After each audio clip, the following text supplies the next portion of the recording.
നിങ്ങളെ കൊണ്ടുപോകുന്നത് പാലക്കാട്ടെ വെള്ളനേഴി എന്ന ഗ്രാമത്തിൻ്റെ അതിർത്തിയിലുള്ള ഒരു പഴയ മനയിലേക്കാണ്.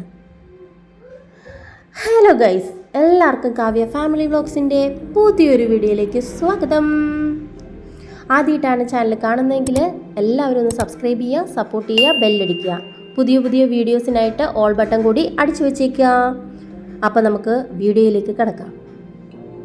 വടക്കേടത്ത് മന. പേര് കേൾക്കുമ്പോൾ തന്നെ ഒരു പ്രൗഢി തോന്നുമെങ്കിലും സത്യത്തിൽ ആരും തിരിഞ്ഞു നോക്കാനില്ലാത്ത കാട് പിടിച്ചു കിടക്കുന്ന ഒരു പ്രേതഭവനമാണ്. ആ 8 കെട്ടിന് ചുറ്റും എപ്പോഴും വല്ലാത്തൊരു തണുപ്പ് തങ്ങി നിൽക്കും. അതിനേക്കാൾ ഭയങ്കരമാണ് അതിൻ്റെ തെക്കേ മുറ്റത്തെ കാഴ്ച. ആകാശത്തേക്ക് പടർന്ന് പന്തലിച്ചു നിൽക്കുന്ന ഒരു ഭീമൻ കരിമ്പാല. മരം അതിൻ്റെ വേരുകൾ ഭൂമിക്ക് മുകളിലൂടെ പിടഞ്ഞു കിടക്കുന്നത് കണ്ടാൽ ഭീമാകരമായ പെരുമ്പാമ്പുകൾ കിടക്കുകയാണെന്നേ തോന്നൂ. നാട്ടുകാർ രഹസ്യമായി പറയുന്നത് ആ പാലമരം വളരുന്നത് വെള്ളം കുടിച്ചല്ല, മറിച്ച് ചോര കുടിച്ചാണെന്നാണ്. ഈ കഥയിലെ നായകൻ അനന്തൻ നഗരത്തിലെ തിരക്കുകളിൽ നിന്നൊഴിഞ്ഞ് തൻ്റെ പുതിയ തിരക്കഥ പൂർത്തിയാക്കാനാണ് ആ മനയിലേക്ക് വാടകയ്ക്കെത്തുന്നത്. പക്ഷേ ആദ്യത്തെ ദിവസം തന്നെ ആ ഉമ്മറപ്പടിയിൽ കാല് കുത്തിയപ്പോൾ തന്നെ അദൃശ്യമായ 2 ജോഡി കണ്ണുകൾ തന്നെ തുറച്ചു നോക്കുന്നതായി അവന് തോന്നിയിരുന്നു. അന്ന് രാത്രി പുറത്ത് കനത്ത മഴ പെയ്യുന്നുണ്ടായിരുന്നു. അനന്തൻ മുകളിലത്തെ നിലയിൽ മുറികളിലെ ജനാലകളെല്ലാം അടച്ചിരിക്കുകയാണ്. പെട്ടെന്നാണ് അത് സംഭവിച്ചത്. ആ അടച്ചിട്ട മുറിയിൽ എവിടെ നിന്നോ പാലപ്പൂവിൻ്റെ ലഹരി പിടിപ്പിക്കുന്ന ഗന്ധം ഒഴുകിയെത്തി. പക്ഷേ ആ സുഗന്ധത്തിനൊപ്പം മറ്റെന്തോ കൂടി ഉണ്ടായിരുന്നു. അഴുകിയ മാംസത്തിൻ്റെ മനം പുരട്ടുന്ന നാറ്റം. അനന്തൻ എഴുത്തു നിർത്തി ശ്രദ്ധിച്ചു. പുറത്തു കാറ്റിൽ മരച്ചില്ലകൾ ജനാലയിൽ ഉരമ്പുന്ന ശബ്ദം. കീ കീ കീ. അതൊരു മരച്ചില്ലയായിരുന്നില്ല, അതൊരു ആരോ നീളമുള്ള നഖം കൊണ്ട് ജനാലയുടെ തടികൾ മാന്തുന്ന ശബ്ദമായിരുന്നു അത്. ധൈര്യം സംഭരിച്ച് അനന്തൻ ജനൽപ്പാളികൾ തുറന്നു. പുറത്ത് കൂരിരുട്ട് മാത്രം. പെട്ടെന്നൊരു മിന്നൽ വെളിച്ചത്തിൽ തെക്കേ മുറ്റത്തെ ആ പാലമരം വെട്ടിത്തിളങ്ങി. ഞെട്ടലോടെ അവൻ കണ്ടു, ആ മരത്തിന്റെ ചുവട്ടിൽ മണ്ണിളകുന്നു. ആരോ മണ്ണിനടിയിൽ നിന്നും പുറത്തേക്ക് വരാൻ ശ്രമിക്കുന്ന പോലെ.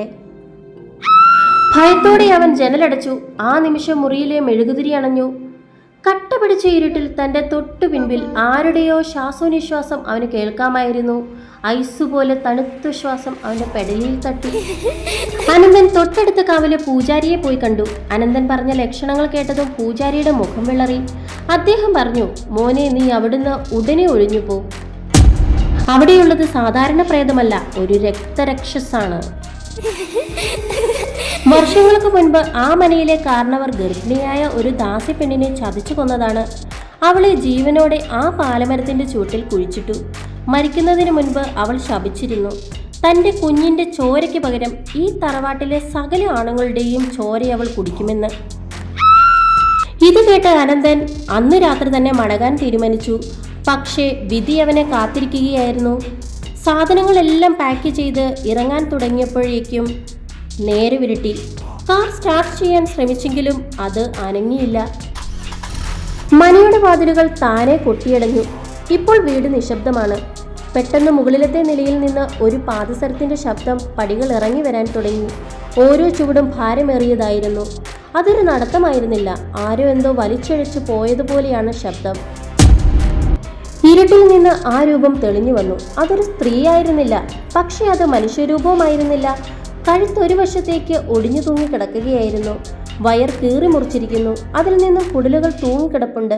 അവളുടെ കണ്ണിന്റെ സ്ഥാനത്ത് 2 കറുത്ത കുഴികൾ മാത്രം. വായ, ചെവി വരെ കീറിയിരിക്കുന്നു. അതിൽ നിന്നും കറുത്ത രക്തം ജ്വലിച്ചിറങ്ങുന്നുണ്ടായിരുന്നു. അവൾ അനന്തന്റെ മുഖത്തേക്ക് നോക്കി. മൃഗത്തെ പോലെ മുരണ്ടു. എനിക്ക് വിശക്കുന്നു. അനന്തൻ നിലവിളിക്കാൻ വായ തുറന്നെങ്കിലും ശബ്ദം പുറത്തു വന്നില്ല. അവൾ വായുവിലൂടെ ഒഴുകി അവന്റെ അടുത്തേക്ക് വന്നു. തുരുമ്പിച്ച ഇരുമ്പ് പോലെയുള്ള നഖങ്ങൾ നീണ്ടുവന്നു. അവൾ അവന്റെ ചുമലിൽ പിടിച്ച് ഒടിഞ്ഞു തൂങ്ങിയ തൻ്റെ മുഖം അവന്റെ മുഖത്തോട് അടുപ്പിച്ചു. ആ ശ്വാസത്തിന് മരണത്തിന്റെ ഗന്ധമായിരുന്നു. അവൾ ചോദിച്ചു, നീ പോവുകയാണോ? എൻ്റെ കുഞ്ഞിനെ കൂടി കളിക്കാൻ ആരുമില്ല. അടുത്ത നിമിഷം അവളുടെ കൂർത്ത പല്ലുകൾ അവന്റെ കഴുത്തിലെ ഞരമ്പിലേക്ക് ആഴ്ന്നിറങ്ങി. അനന്തന്റെ കണ്ണുകളിൽ നിന്ന് ജീവൻ മായുമ്പോൾ പുറത്ത് ആ കരിമ്പാല മരം ആർത്തു ചിരിക്കുന്നത് പോലെ അവന് തോന്നി.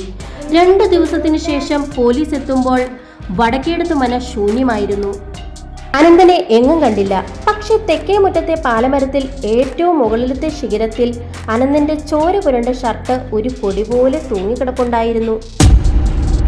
ഇന്നും അമാവാസ്യ രാത്രികളിൽ ആ വഴി പോകുന്നവർക്ക് വടക്കേടത്ത് മനയിൽ നിന്ന് ഒരു യുവാവിന്റെ ദയനീയമായ കരച്ചിലും അതിനെ അമർത്തുന്ന ഒരു സ്ത്രീയുടെ പൈശാചികമായ പൊട്ടിച്ചിരിയും കേൾക്കാം. ആ പാലമരത്തിന്റെ വേരുകൾക്ക് ഇപ്പോഴും നനവുണ്ടത്രേ, ഉണങ്ങാത്ത ചോരയുടെ നനവ്. അതുകൊണ്ട് സുഹൃത്തുക്കളെ, പാലമരത്തിന്റെ ചുവട്ടിലൂടെ രാത്രി നടക്കുമ്പോൾ സൂക്ഷിക്കുക. ആരും നിങ്ങളെ നോക്കുന്നില്ലെന്ന് ഉറപ്പാക്കുക. ആരാ പുറകിൽ?